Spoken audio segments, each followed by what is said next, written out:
వీటిలో బ్రేకింగ్ చూస్తున్నాం. ఎమ్మెల్యే బాలకృష్ణ వ్యాఖ్యలపై నటుడు ఆర్ కృష్ణమూర్తి స్పందించారు.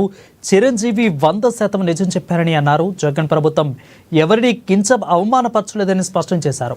జగన్ కలిసిన వాళ్లలో తాను కూడా ఉన్నానని అన్నారు. సినిమా వాళ్లను జగన్ ఎంత గౌరవం ఇచ్చారని చెప్పుకొచ్చారు. చిరంజీవిని జగన్ అవమానించారన్న ప్రచారం తప్పు అని తేల్చి చెప్పారు. చిరంజీవి వల్లే సమస్య పరిష్కారం అందని ఆర్ నారాయణమూర్తి పేర్కొన్నారు.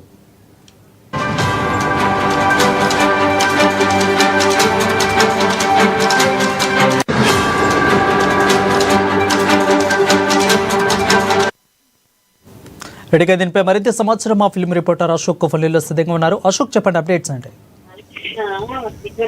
ఇటీవల ఏపీ అసెంబ్లీలో జరిగినటువంటి కొన్ని వివాదాలకు ఆర్ నారాయణమూర్తి ఒక క్లారిటీ ఇవ్వడం జరిగింది.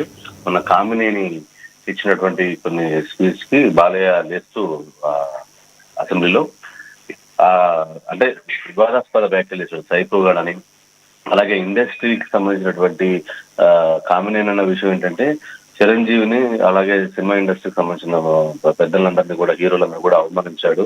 కలవాలంటే అప్పటికి చిరంజీవి భారిస్తే అప్పటికి అపాయింట్మెంట్ ఇచ్చి జగన్ కలిశాడు అని చెప్పేసి ఆయన చెప్తే దానికి క్లారిటీ ఇస్తూ ఎవడు కలవలేదు, ఏం చేయలేదు, మామూలుగానే వెళ్ళి కలిశారు అని చెప్పేసి అన్నాడు. అంతేకాకుండా అతను నిజంగా మిగతాదంతా కూడా ఇబ్బంది పెట్టిన మాట వాస్తవమే, ఇండస్ట్రీని పట్టించుకోలేదు, ఇండస్ట్రీని అగౌరవపరిచాడు, సినిమా ఇండస్ట్రీ వ్యక్తుల్ని కూడా అగౌరవపరిచాడు అనేది సారాంశం. అయితే దీన్ని కాదని చెప్పేసి 2 రోజుల క్రితమే చిరంజీవి కూడా కామెంట్ చేయడం జరిగింది. ఇది అబద్ధం, మమ్మల్ని ఎవరు కూడా అవగాహపరచలేదు, వారు అపాయింట్మెంట్ ఇచ్చి వారంతటా వాళ్ళే పిలిస్తే, అది అప్పుడు ఉన్నటువంటి సినిమాటోగ్రఫీ మినిస్టర్ నాని పిలిస్తేనే మేము వెళ్ళాము.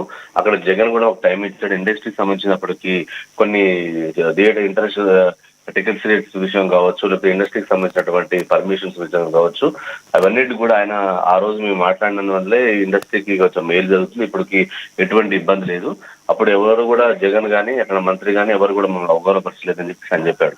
అయితే దీనికి ఏంటంటే ఇప్పటి వరకు చిరంజీవి ఇక్కడ నేరుగా మీడియాతో మాట్లాడిన పరిస్థితి లేదు. ఓన్లీ ప్రెస్ నోట్ మాత్రం రిలీజ్ చేశాడు. బాలకృష్ణ అసెంబ్లీ సాక్షిగానే మాట్లాడారు. అయితే దీనికి అందరికీ ఉన్నటువంటి ఆర్ నారాయణమూర్తి కూడా దాంట్లోనే ప్రత్యేకంగా ఆ మీటింగ్ లో ఉండడం జరిగింది. అయితే ఆ మీటింగ్ లో ఆర్ నారాయణమూర్తి కూడా అందరూ కూడా ఆర్ నారాయణమూర్తి అడుగుతూ ఆయన ఒక క్లారిటీ ఇచ్చాడు మీడియా ముందుకు వచ్చి. అసలు ఎవ్వరు కూడా అవగాహపరచలేదు, చిరంజీవి చెప్పింది నిజమే, ముమ్మాటికి నిజము. అక్కడ నాని కానీ మంత్రి కానీ అక్కడ జగన్ కానీ అప్పుడున్నటువంటి గవర్నమెంట్ మమ్మల్ని ఇబ్బంది పెట్టలేదు, అప్పుడు మా సమస్యలు కూడా పరిష్కరించింది, మమ్మల్ని ముందుకు తీసుకెళ్ళింది, ఎక్కడ కూడా అవగాహపరచలేదు. ఇది బాలకృష్ణ గాని కామినేని గారు చెప్పే మాటల మీద అబద్ధం, అక్కడ నేనే ఉన్నాను ప్రత్యక్ష సాక్షిని, దీన్ని గమనించండి, మమ్మల్ని ఎవరు చేయలేదు, ఈ గవర్నమెంట్ కూడా మమ్మల్ని సపోర్ట్ చేయాలి, ఇండస్ట్రీకి అందరూ మేలు చేసే విధంగా ఉండాలి, ఈ వివాదానికి తెరదించండి, ఇది ఇండస్ట్రీకి బాగు చేసేటువంటి విషయం కాదు, ఇండస్ట్రీని అవసరంగా సమస్యలకు నెట్టకూడదు, మేము కేవలం ఇండిపెండెంట్ గా సినిమాలు చేసుకుంటూ వెళ్ళలేదు, మాకు ఏ పార్టీలు ఏ వివాదాలు కూడా ఆపాదించవద్దు, అక్కడ జరిగినటువంటి అన్యాయం కూడా ఏం లేదు, ఇప్పుడంతా మేము సామరస్యంగా ఉండి పరిష్కరించుకుంటాం, ఇది చిరంజీవి చెప్పింది ముమ్మాటికి నిజమే, అదే సత్యం కూడా, నేను కూడా అక్కడే ఉన్నాను ప్రత్యక్ష సాక్షి అంటూ మీడియాతో చెప్పడం జరిగింది. Varun. Right, thank you Ashok for the clear updates.